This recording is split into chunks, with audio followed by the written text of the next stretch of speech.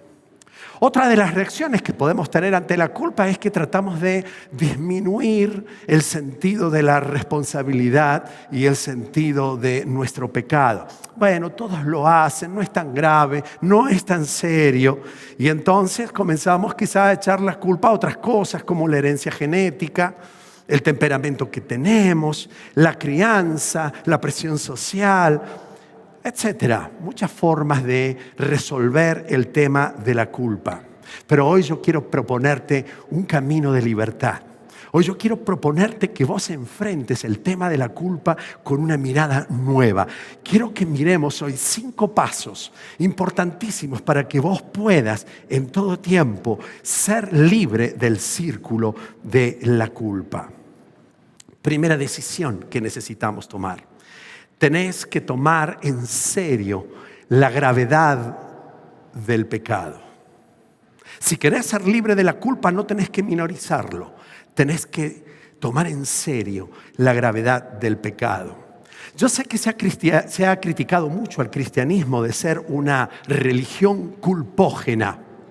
Les cuento un pequeño artículo que encontré de alguien que se apartó del cristianismo por este tema de la culpa. Dijo: a la edad de 10 años pensaba que el cristianismo se ocupaba del pecado y al llegar a los 15 tuve vistazos del abismo de la depresión por el temor a la venganza divina o al castigo de Dios debido a aquellos pecados o crímenes secretos innombrables. Miedo que fue aumentando durante los próximos 30 años. Yo, cuando miraba la cruz con su víctima sufriente, el único mensaje que me llegaba era este: tú hiciste eso, no hay salud en ti. En el sofá del psiquiatra encontré el valor del perdón y entonces ahora tengo un nivel bastante bajo de cualquier culpabilidad personal y un interés bastante pequeño en estas cuestiones del pecado. Tengo acá algunos psiquiatras y alumnos de psiquiatría también. Hoy van a tener que tomarse firme de su sillón en este sentido. Parece que la palabra pecado está intentando desaparecer del léxico de nuestra humanidad y lamentablemente también intenta desaparecer del lenguaje de la iglesia de Dios. ¿Por qué? Bueno, porque muchos de los comportamientos que antes se consideraban pecados, ahora se consideran crímenes.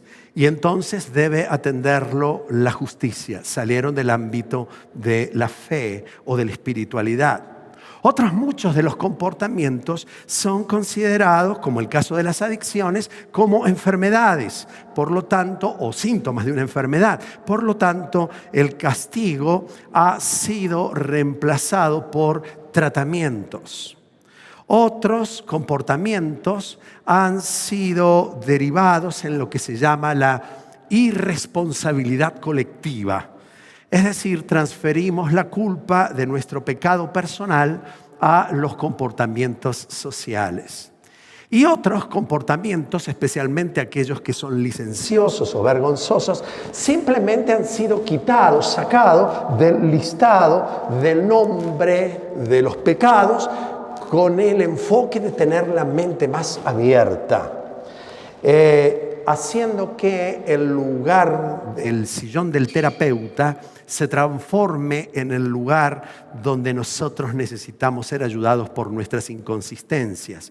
Y se está volviendo de una manera muy especial el terapeuta como el que nos tiene que ayudar todo el tiempo a nosotros. Y no estoy en contra de terapias y terapias necesarias y breves y contundentes, pero cuando nosotros estamos buscando al terapeuta para que justifique nuestros pecados, entonces allí estamos intentando disminuir el sentido de la palabra pecado. El Nuevo Testamento usa 5 palabras en el griego para expresar este término del pecado. La palabra usa como errar al blanco, como cometer una injusticia, habla de hacer algo desagradable, degradante o vergonzoso, habla de sobrepasar un determinado límite o la violación de leyes bastante conocidas. En realidad el pecado es ir activamente contra el diseño de Dios. Alguien dijo que en realidad el pecado es la infracción del más alto mandamiento. Amar a Dios con todo nuestro corazón, con toda nuestra fuerza, con toda nuestra mente. Cuando Dios no es el número 1 y el primero en nuestra vida, estamos en presencia del pecado en nuestros corazones. Es decir, que hemos rechazado la posición de dependencia de aquel Dios a quien amamos para pasar nosotros a ser Dios quien determina, quien juzga, quien liberta o quien encarcela. Nosotros pasamos a ser el dueño de nuestro mundo, y cada vez que vos y yo intentamos ser dioses, estamos en presencia de lo que es el pecado. Ahora, una de las cosas extraordinarias que viene a hacer el Espíritu Santo dentro de tu propio corazón es hacer tomar conciencia de este pecado. Lo que hace el Espíritu Santo dentro de tu vida cuando vos le das permiso es que viene con la luz sobre tu rostro para que al mirarte en el espejo tomes conciencia de la magnitud del pecado que está dentro de nosotros. Y nos hace decir, como decía el salmista, que tenía un corazón para Dios: ten compasión de mí, oh Dios, conforme a tu gran amor y conforme a tu bondad. Borra mis transgresiones, lávame de mi maldad, límpiame de mi pecado. Contra ti he pecado, solo contra ti, y he hecho lo que es malo ante tus ojos. Por eso tu sentencia es justa y tu juicio es irreprochable. El apóstol Pablo en Gálatas 6:8 dice: el que siembra para agradar a su naturaleza pecaminosa, de esa misma naturaleza va a cosechar destrucción. Y el que siembra para agradar al Espíritu, del Espíritu, va a cosechar vida eterna. Así que el primer paso es reconocer la magnitud del pecado, lo grave que es el pecado. Si querés salir del círculo de la culpa, este es el primer paso. Pero hay un segundo paso, y es comprender la dignidad que provoca asumir la responsabilidad de mis actos.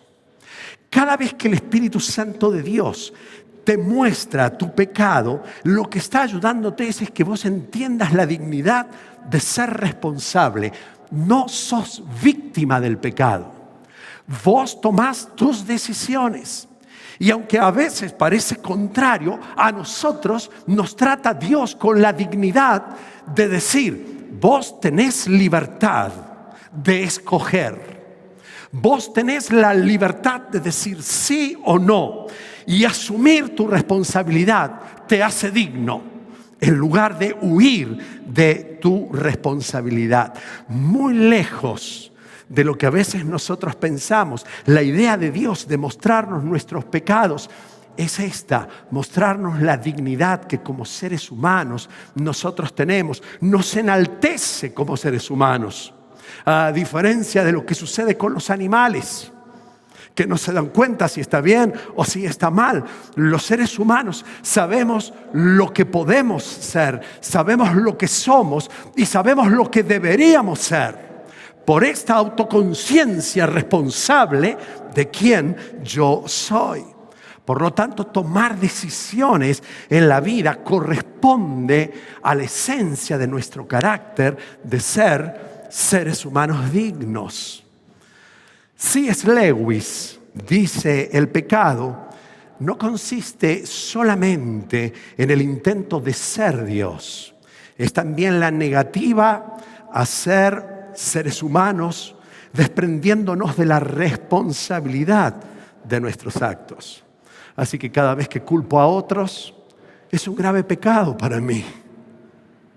Dice: cuando dejamos de considerar lo que merece el criminal y consideramos todo lo que solo lo que va a curar, le hemos sacado la esfera de la justicia, y en lugar de una persona, de un sujeto de derechos y de responsabilidades, ahora tenemos nada más que un objeto, un paciente, un caso.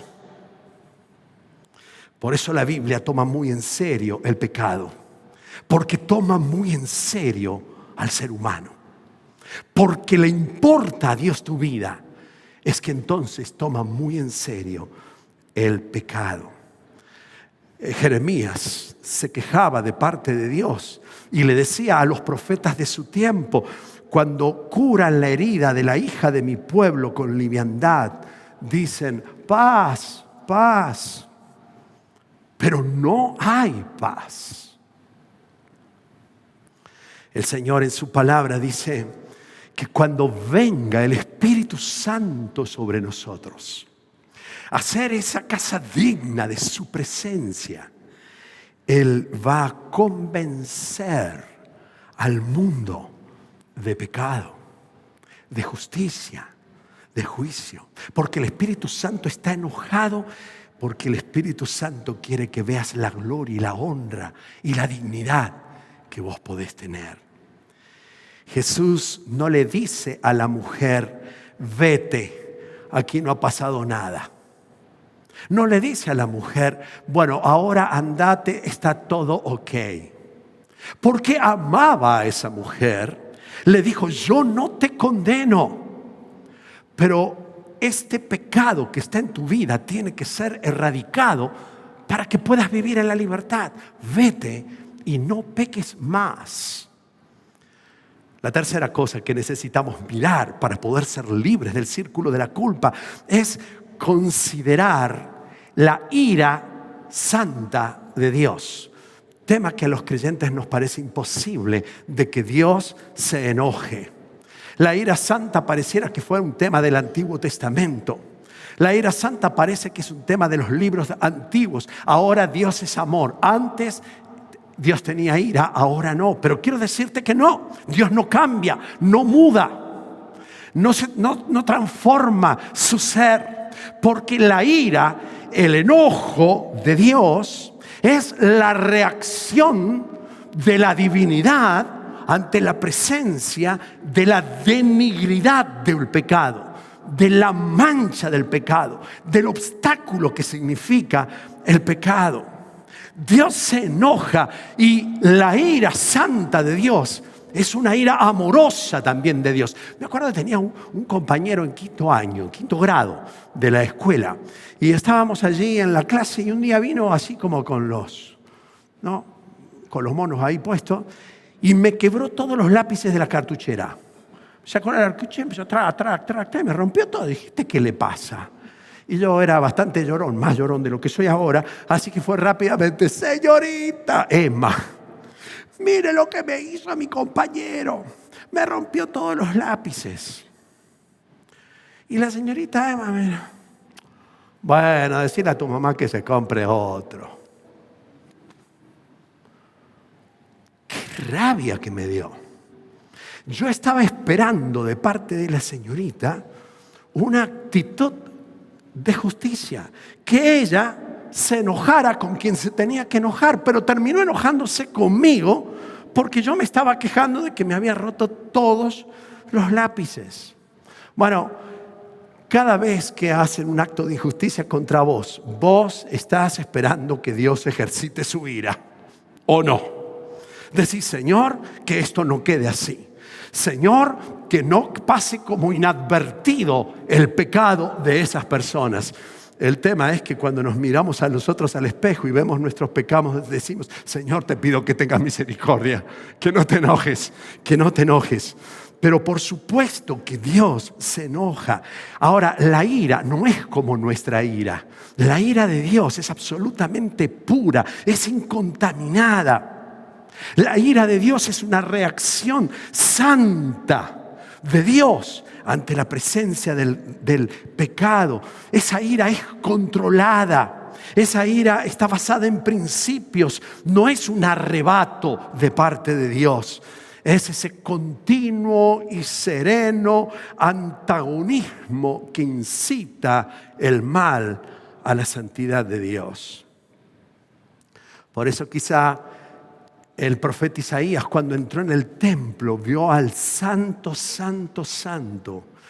Y en esa figura de la santidad de Dios, él sintió su enorme distancia e indignidad.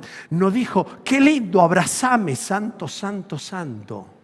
Él cayó como muerto, diciendo, me he mirado en el espejo y lo que veo es que soy un hombre de labios inmundos en medio de un pueblo de labios blasfemos.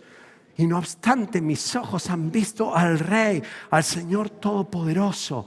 Voy a morir. Algunas frases que he encontrado sobre la ira de Dios que te pueden enormemente bendecir. No podemos exclamar aleluya auténticamente sin antes haber exclamado, ay de mí, que soy un pecador. Nos cuesta creer que el pecado provoca la ira de Dios, dijo otro autor, porque en buena medida el pecado todavía no ha provocado suficiente ira en nosotros mismos. Otro dijo, el tipo de Dios de los cristianos de hoy es más bien un Dios flexible, tolerante, acomodaticio, no tiene reacciones. Pero si este Dios fuera así, no sería necesaria la cruz cruenta, ni el derramamiento de sangre, ni el temblor del suelo, ni el tenor de la oscuridad de aquella tarde que se vistió de noche. Todas manifestaciones de la ira de Dios que estaban cayendo sobre su Hijo, el Señor Jesucristo. Solo aquel que sabe lo grande que es la ira de Dios se dejará vencer por la grandeza de su misericordia. ¿Debemos tener temor al castigo? Por supuesto que sí.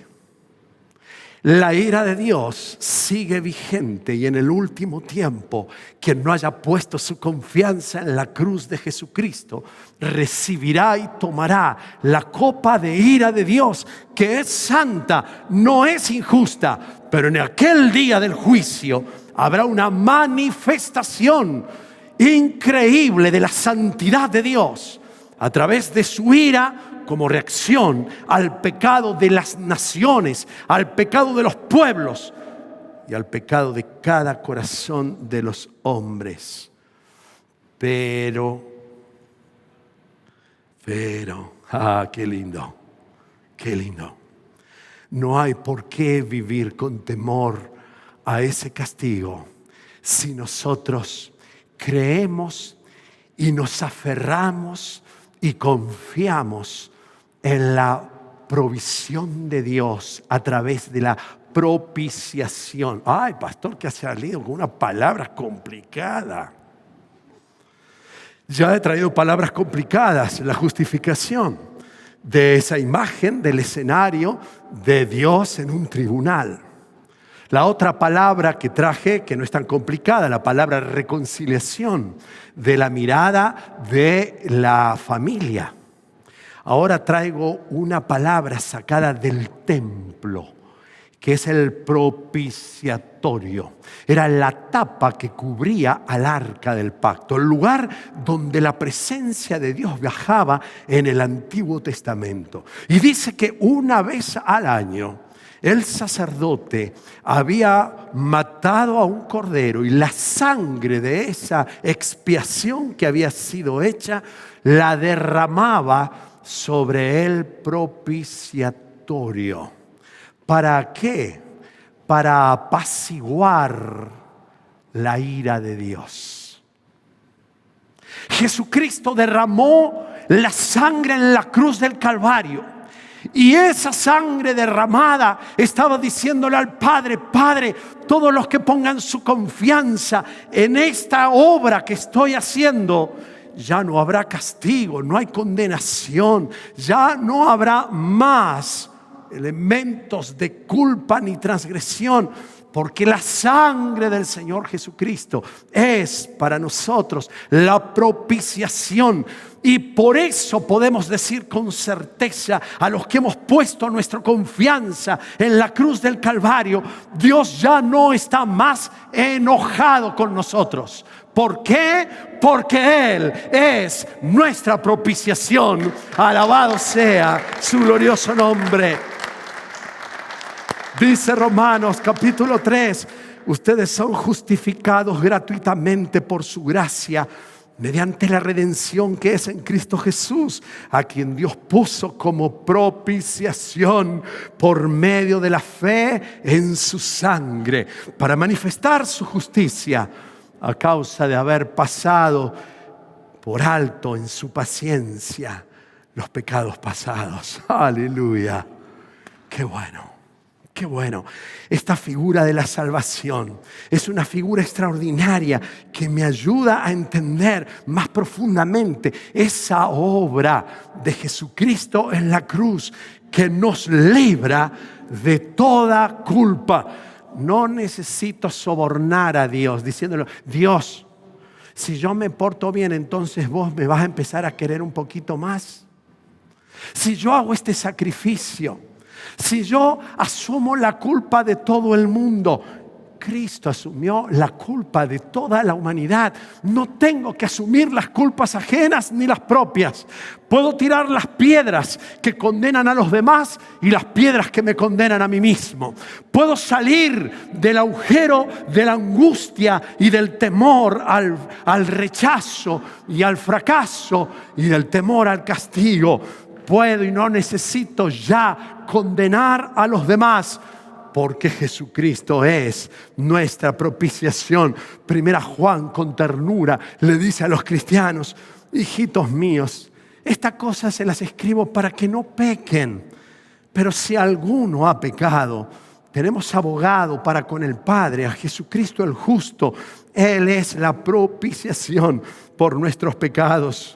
Y no solamente por los nuestros, sino también por los de todo el mundo. Dios no ha cambiado su ira.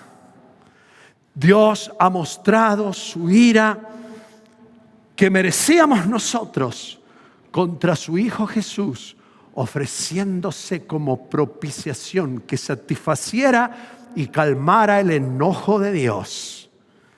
Él mismo se puso en esa cruz. Y ahora lo que ha cambiado de Dios no es la ira, sino su trato para con nosotros. Y la propiciación hace eso. Cambia el trato de Dios para nuestra vida. Los sentimientos de amor de Dios no han cambiado nunca. Siempre ha amado a todo el mundo, aún a los pecadores. Pero la reacción justa y santa de la ira de Dios sigue estando pendiente sobre nosotros. Pero cuando hemos puesto nuestra confianza en el Señor Jesucristo, estamos bajo la cobertura, bajo el cuidado, bajo el amor, bajo la protección de su propiciación. No hay temor al castigo. Y ahora el castigo se ha cambiado por la disciplina. A sus hijos Dios no los castiga por el merecimiento de la destrucción, pero no abandona su trato con nosotros, porque Él nos ama, nos disciplina. Ahora, yo prefiero estar disciplinado por un padre amoroso y no por el policía de la esquina que viene a aplicar la ley. Si yo estoy cometiendo una infracción, me encantaría que me enganche mi papá y no el policía. ¿Por qué? Porque el trato del policía va a ser la justicia plena sobre mi vida. Si es mi papá, me va a preguntar: hijo, ¿qué pasó? No es para vos esto. Te voy a tener que aplicar disciplina porque te amo. Te voy a aplicar la disciplina para tu bien, una disciplina correctiva. Quiero que entiendas que yo estoy pensando para vos en un camino de libertad, y el pecado te hace, te ata, te denigra, te destruya. No quiero eso para tu vida.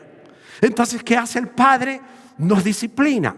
Y a veces su disciplina es fuerte, a veces su disciplina es severa, a veces su disciplina es muy firme. Son los llamados fuertes de atención de parte de nuestro Dios para traernos otra vez al camino de la libertad. No hay ninguna condenación para los que están en Cristo Jesús. Último punto, y con esto termino. Debo abrazar la confesión y la restitución como un estilo de vida. ¿Cómo puedo hacer para salir del círculo de la culpabilidad? Tengo que aprender la libertad que me trae la confesión de mis pecados. Dice el apóstol Juan: si confesamos nuestros pecados, Dios es fiel y justo para perdonarnos de nuestros pecados. Si decimos que no tenemos pecado, nos engañamos a nosotros mismos y la verdad no está en nosotros. Si nos miramos al espejo y decimos está todo ok, la verdad no está en nosotros. Pero si confesamos nuestros pecados, porque los miramos en el espejo y empezamos a ver las manchas, las arrugas, los tumorcitos, Él es fiel y justo para perdonar nuestros pecados y limpiarnos de toda maldad. Pero quiero hacerte un llamado de atención. A veces nosotros salimos del círculo de la culpa entrando al círculo de la confesión, pero hacemos una confesión insana. Bueno, total, como Dios me va a perdonar, entonces yo peco de vuelta, así después voy y confieso mis pecados y ya está, no pasa nada. Y entonces vamos una vez, y es más, le hemos pedido perdón al Señor por este pecado, y después volvemos a pedirle perdón al Señor por este pecado, y volvemos otra vez a pedirle perdón al Señor por este pecado, y entramos de vuelta en el círculo. Señor, te pido perdón, ya sabes, de carne somos. Y no salimos nunca, porque queda instalado en nosotros, cuando no hay una confesión y restitución seria, un sentido de culpa que termina amargando nuestra vida y nuestra espiritualidad. Y Dios no quiere eso. Dios quiere llamarte a libertad. Por lo tanto, necesitamos sacar, no solamente confesarle a Dios nuestros pecados, sino también tenemos que sacar a la luz lo que está escondido. Y mientras más a la luz saques tus pecados, más libertad de tu culpa vas a experimentar. El Señor sabe, ya le confesé a Él. Pero ¿sabes que Juan el Bautista convocó a la gente y dice: si hay alguien tiene que arrepentirse de sus pecados, salga de su casa, venga hasta aquí, confiéselo y yo voy a bautizarlos? Era el bautismo del arrepentimiento, que es de alguna manera una expresión de lo que Dios está esperando, que salgamos de las cuevas de todo pecado que se mantiene oculto, que solo arreglás entre vos y Dios, va a volver otra vez a caer en el círculo, en la trampa de la confesión, y nunca vas a ser liberado de la culpabilidad, del sentido de culpa. Y ahí estaban los padres, los hijos, y delante de todo el pueblo venían y confesaban sus pecados y eran bautizados. Será para tanto. Santiago decía: si ustedes están allí enfermos, pidan al Señor que los sane y confiesen sus pecados unos a otros y serán restaurados. Pero le tengo que ir a confesar mi pecado al pastor unos a otros, a quien sea de tu confianza. Pero si hay un pecado que está instalado en tu corazón, tenés que sacarlo a luz de alguna manera, porque mientras siga escondido en tu corazón, vas a seguir vivenciando la culpabilidad y la falta de libertad que Dios ha programado para tu vida. La pseudo confesión no elimina el sentimiento de culpa. Son como aspirinas que te sacan un ratito el dolor, pero el tumor sigue estando allí.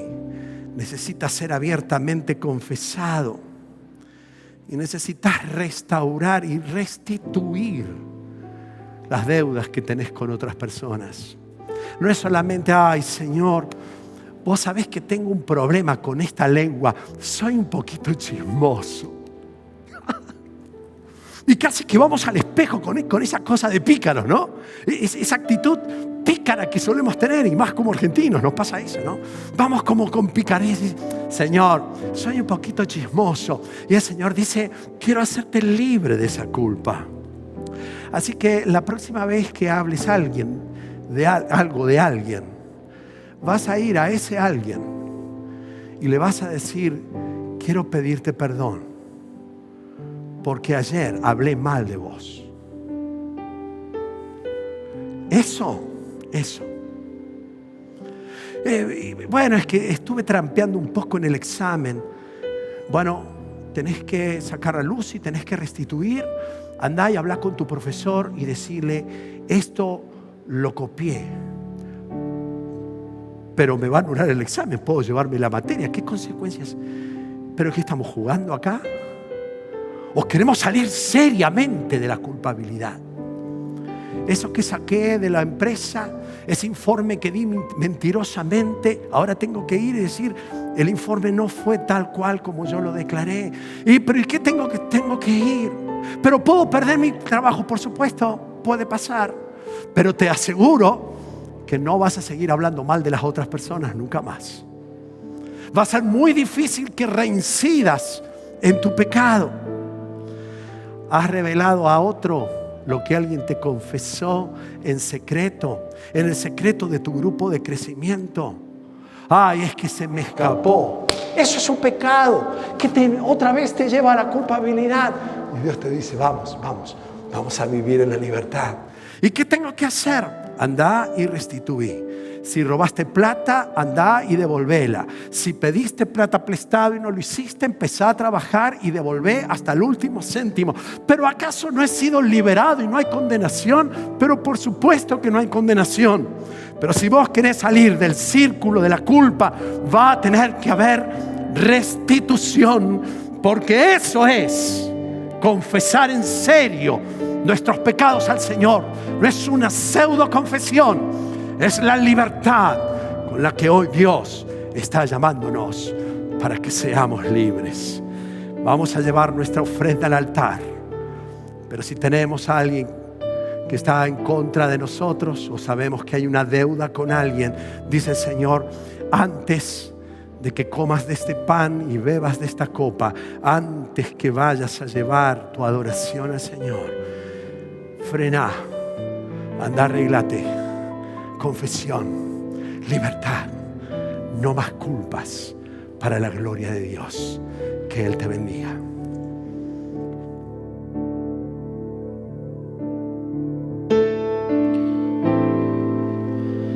Preciosa sangre se derramó. Oh,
Parece una locura, es como una locura hoy pensar en un sacrificio y pensar en el derramamiento de sangre, pero era necesario para que tus pecados y para que los míos pudieran ser quitados y hoy tuviéramos entrada a la presencia de Dios.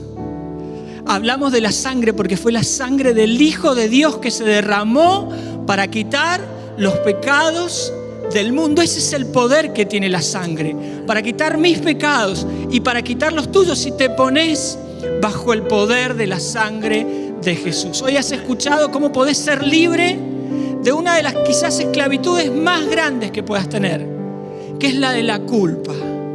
Pero eso es gracias al poder que hay en la sangre de Cristo Jesús, el Hijo de Dios, el Cordero que quita el pecado del mundo. Hoy vamos a celebrar la Cena del Señor y vamos a compartir el pan y el vino. No vamos a hacerlo acá, vamos a hacerlo en nuestras casas. Pero ¿te das cuenta que cuando hablamos de la cruz de Jesús y decimos que la cruz de Jesús es gloriosa, es por estas cosas que ha ganado la cruz de Jesús para nosotros, para vos, para mí? Perdón, redención, comunión con el Padre. Hemos sido justificados. No tenemos que esforzarnos por alcanzar una talla. Jesús lo hizo posible.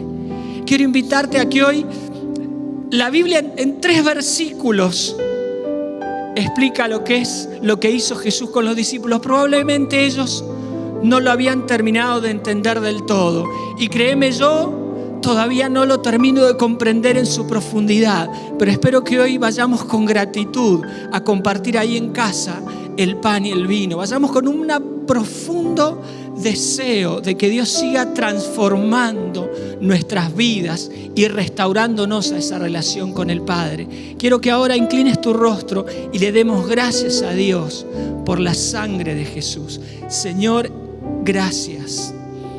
Gracias por lo que hiciste en la cruz por mí. Gracias, Señor, porque es el poder de la sangre de Cristo, el Hijo de Dios, la única que tiene poder aún hoy para perdonar mis pecados. Gracias, Señor, porque hoy otra vez podemos escuchar esas palabras de Jesús. Yo no te condeno, vete y no peques más. Gracias, Señor, porque has limpiado nuestros pecados al ofrecerte en la cruz para recibir el castigo de la ira de Dios que yo merecía. Gracias, Señor. Hoy este vino que representa tu sangre me lo recuerda por el Espíritu Santo que obra en mí, la profundidad del amor de Cristo, que entregó su cuerpo, que hoy es representado por este pan que vamos a compartir, que fue roto, que fue partido, que recibió el castigo que yo tenía que recibir. Gracias, Señor. Hay gratitud en mi corazón, en nuestro corazón. Hoy te damos toda la gloria, toda la honra por el poder de la cruz del Calvario. Hoy confiamos en esa preciosa obra de la cruz para nuestra vida. En el nombre de Jesús. Amén. Ahí en tu casa, donde estás, te invito entonces ahora que puedas partir el pan y compartirlo para que también puedas tomar el vino que representa hoy la sangre de Jesús y adoremos y agradezcamos al Señor por esa maravillosa cruz. Gracias por la cruz, oh Dios, el precio que pagaste por mí, llevando mi pecado allí, sublime amor, tu gracia me salvó. Gracias por tu amor, oh Dios. Tus manos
sangre. Llevando mi pecado allí, sublime amor, tu gracia me salvó. Gracias por tu amor, oh Dios, tus manos clavadas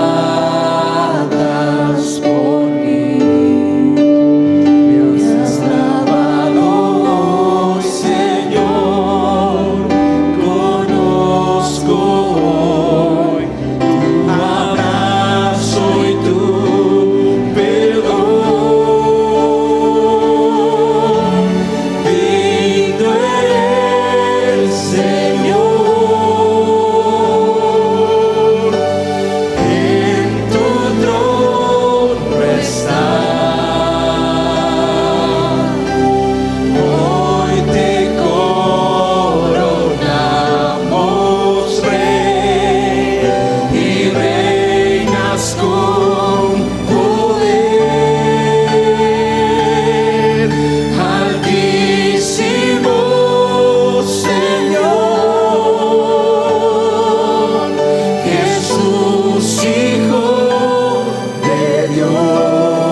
Amada iglesia, Dios está trabajando. Dios sigue trabajando con tu corazón y con el mío.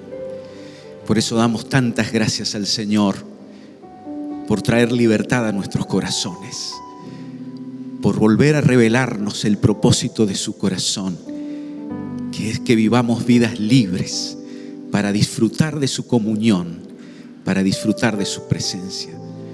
Por eso es muy probable que tengas que continuar allí en silencio delante del Señor, meditando, dejando que su Espíritu trabaje. Quizás tengas que pensar en esa persona que tengas que ir a pedirle perdón, acercarte a Él. Este es un tiempo especial que el Señor nos ha regalado para volver a comprobar que la sangre de Jesús es suficiente para limpiarnos.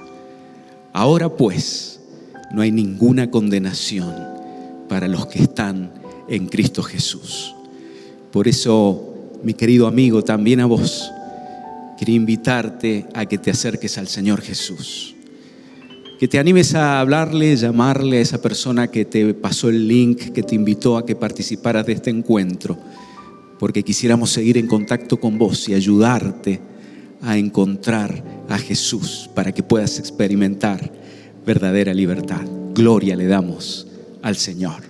Gracias por participar de este encuentro.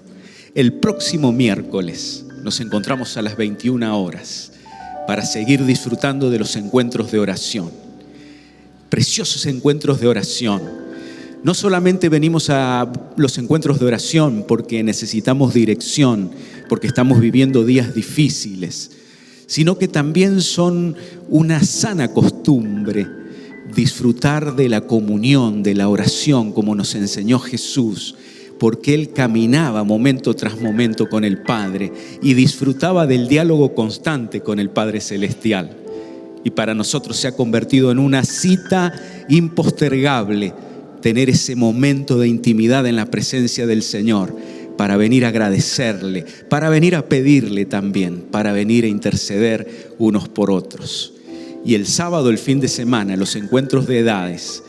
Gracias por todos los muchachos que están trabajando con los preadolescentes, los adolescentes y los jóvenes que se encuentran los sábados de esta manera, online.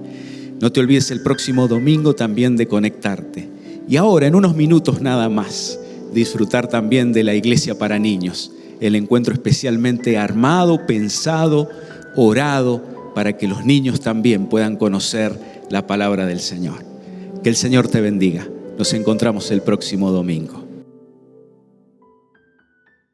Queremos recordarte que puedes ingresar en nuestra página www.iglesiadeloslibres.com.ar y encontrar allí quiénes somos, nuestras creencias esenciales, algo de nuestra historia y las diferentes actividades que tenemos.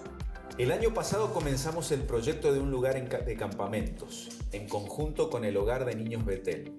Este proyecto nos permite a la Iglesia de los Libres tener campamentos a más bajo costo y cuando nosotros no los utilizamos, el Hogar Betel se beneficia del alquiler del lugar a otras entidades. El proyecto de este año, para el cual vamos a recaudar fondos especiales de Gracias en Acción, comprende la construcción de 2 dormitorios para alcanzar una capacidad de 120 personas. Como los fondos recaudados de Gracias en Acción serán destinados a otra institución, no podemos hacerlos por depósito bancario. Te pedimos que los acerques a la iglesia en un sobre cerrado de martes a viernes por la tarde. Si te es difícil acercarte, podés llamar al teléfono de la iglesia 437-7745 para que coordinemos su retiro. Con el fin de que conozcamos el monto total comprometido para el proyecto, te pedimos que envíes un mensaje al número 261-680-4066 con tu nombre o número de ofrenda y el monto total que te comprometes a dar, ya sea en una o varias cuotas. Cada miércoles a las 21 horas tenemos nuestro encuentro de oración online en una experiencia inédita y profunda. Un programa de 30 minutos, pero donde nos presentamos a Dios a mitad de semana para decirle gracias, para contarle nuestras preocupaciones y para ser fortalecidos en la vida interior.